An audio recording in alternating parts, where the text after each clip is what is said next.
भाई अशा अवलादी जन्माला न आलेल्या बऱ्या, असं का बोलतोय मित्रांनो माहितीये? ह्या व्हिडिओ मध्ये बघा, ज्या मुलीने व्हिडिओ कॉल केलाय ना, समोर जी चिता जळती ना, ती तिच्या बापाची चिता आहे मित्रांनो.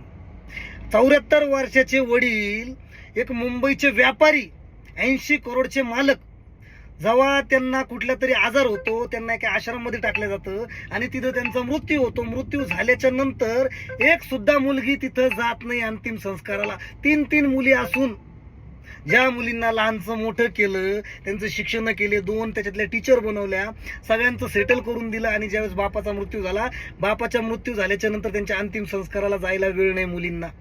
3 मुली असून 5,000 100 रुपये सेंड केले त्या संस्थावाल्याला आणि सांगितलं की तुम्ही सगळं अंतिम संस्कार करून घ्या, आणि व्हिडिओ कॉलवरती ते अंतिम संस्कार बघत होते. म्हणजे किती बेकार आहे मित्रांनो, ही दुनिया किती भयानक आहे यार. काय काम आहे अशा अवलादी जन्माला घालून, सांगा बरं तुम्ही. लोक म्हणता मुलगी शिकली प्रगती झाली. जर मुलगी शिकून अशी प्रगती होत असेल तर न शिकलेली बरी. जर तुमचे आई वडील तुम्हाला कळत नसतील तर काय उपयोग आहे तुमचं शिक्षण, सांगा बरं.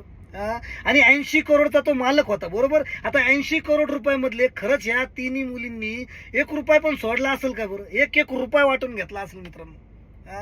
म्हणजे पैसा महत्वाचा पण आई वडील महत्वाचे नाही, असे लोक आहे बाई. जोपर्यंत तुमच्याकडे पैसे तोपर्यंत तुम्हाला व्हॅल्यू आहे, नंतर तुम्हाला कोणीच विचारणार नाही, कुत्रे हाल खाणार नाही. त्याच्यामुळे अशा अवलादी जन्माला घातल्यापेक्षा नसलेले बरे अशा अवलादी. काय वाटतं मित्रांनो ह्या घटनेबद्दल कमेंटमध्ये नक्की सांगा. आणि माझ्या व्हिडिओमध्ये काही तथ्य वाटत असेल तरच मला फॉलो करा, पण ही रील शेअर करायला विसरू नका जास्तीत जास्त. धन्यवाद.